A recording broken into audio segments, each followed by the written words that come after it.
Hello everyone, welcome to the corpus.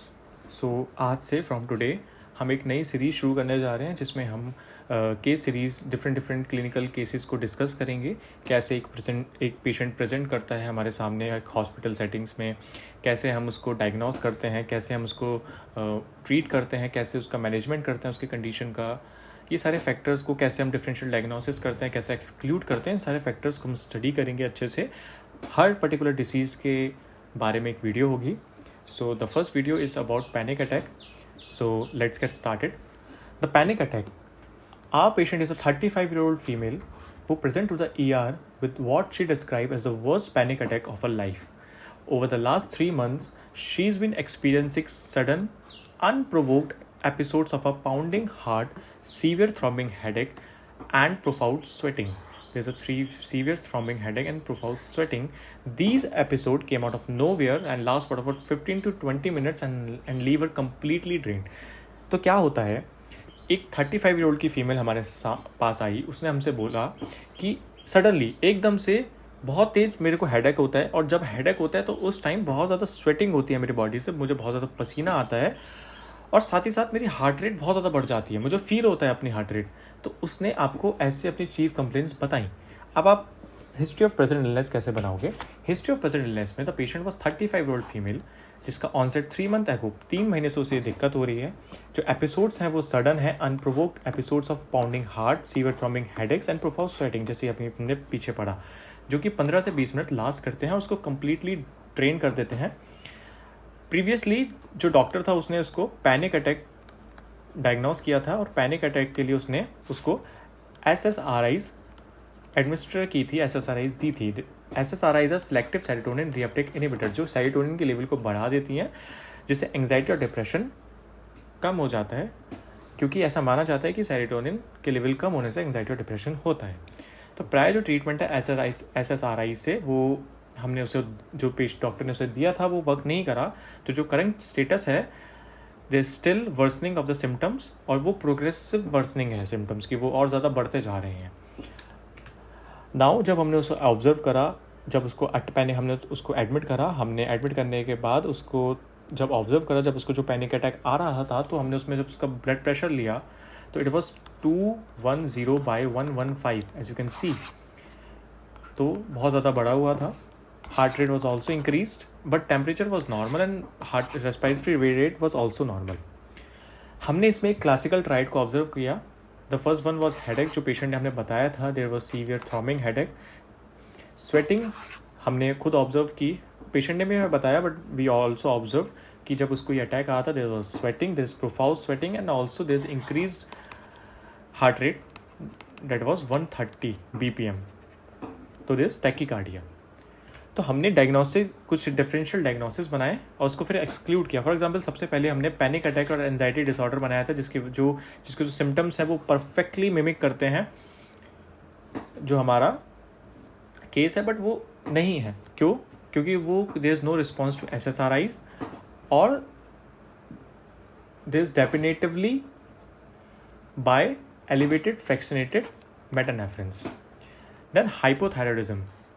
Hypothyroidism में जो patient है वो प्रेजेंट करता है टैकीकार्डिया और स्वेटिंग के साथ, बट हमने उसको एक्सक्लूड कैसे किया? हमने एक्सक्लूड किया 15 मिनट पर paroxysmal, nature of the attacks, and there was normal TSH and free T4 test.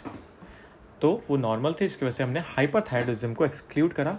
सिम्प्टोमाइमेटिक toxicity जैसे कोकेन और जो एम्फेटामिन्स हैं एग्जिक प्रेजेंटेशन के साथ प्रेजेंट होते हैं, बट हमने उसको रूल आउट करा। हमने उसका टॉक्सिकोलॉजी स्क्रीनिंग कराई, जो क्लीन आया, जो उसका यूरिन था वो क्लीन आया फॉर टॉक्सिकोलॉजी की स्क्रीनिंग, तो कोई सिम्प्टोमाइमेटिक टॉक्सिसिटी नहीं थी।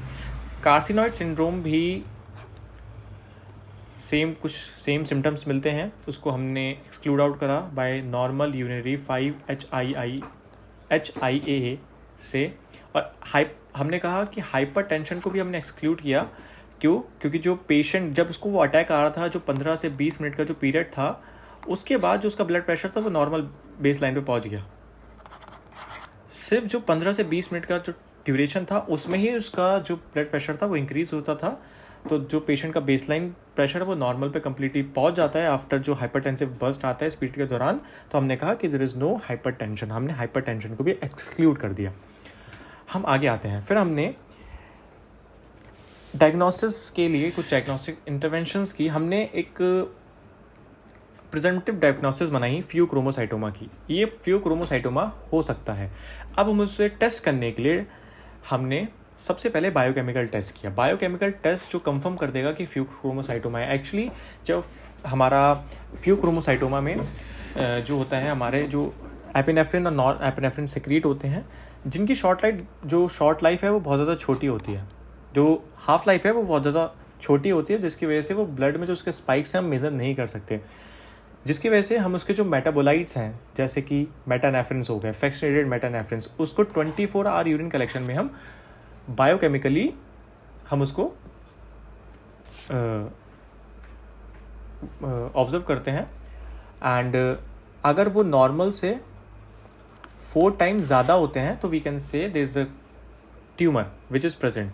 कोई एक ऐसा ट्यूमर बॉडी में प्रेजेंट है इंसान की जो नॉर एपिनेफ्रिन और एपिनेफ्रिन को सिक्रीट कर रहा है हाई लेवल्स में। फिर दूसरा हमारी चीज़ आती है, हम ट्यूमर को लोकलाइज करते हैं, ट्यूमर है कहाँ पे।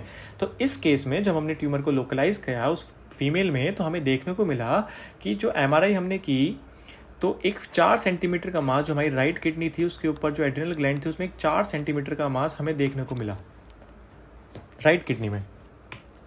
तो हमने डायग्नोसिस बनाया, there is a diagnosis of pheochromocytoma which is a rare catecholamine secreting tumor derived from the chromaffin cell of the adrenal medulla. When this tumor randomly releases adrenaline and noradrenaline into the bloodstream, it triggers an explosive systemic flight and flight response. इसके बाद हम इसमें एक rule of 10 चलता था। It is completely absolute now.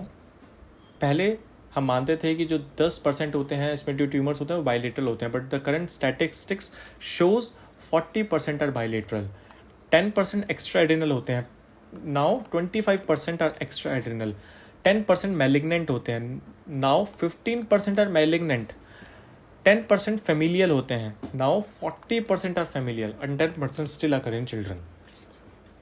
Rule of 10 is now absolute.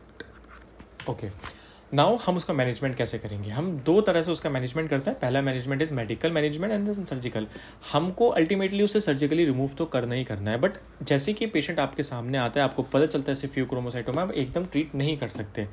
आपको एक pre operative phase में उसको पहले मैनेज करना पड़ता है पेशेंट को। आप सबसे पहले पेशेंट को एडमिट करते हो। स्टार्टिंग के जो हमारा मेडिकल ऑप्टिमाइजेशन है उसमें हम 10 दिन के लिए करते हैं।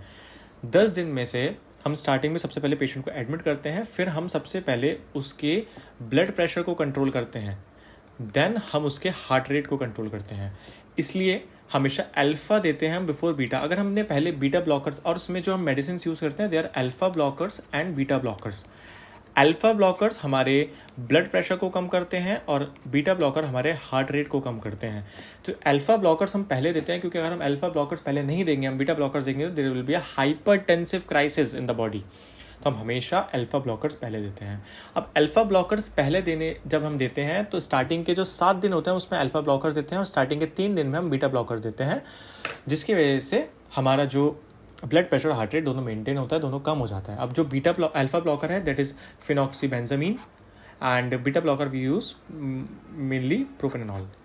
एंड इसके बाद हम सर्जिकल रिसेक्शन करते हैं जिसमें हम लैप्रोस्कोपिक एड्रेनलेक्टोमी करते हैं, एंड जिसकी वजह से जो हम ट्यूमर को केयरफुली रिमूव कर देते हैं। और अगर ये सक्सेसफुल, हमारे जो ऑपरेशन जो सर्जिकल रिसेक्शन है वो सक्सेसफुल रहता है, तो जो पेशेंट है हमारी उसको जो पैनिक अटैक्स आ रहे हैं और जो हाइपरटेंशन है वो कम्प्लीटली रिजॉल्व हो जाएगा।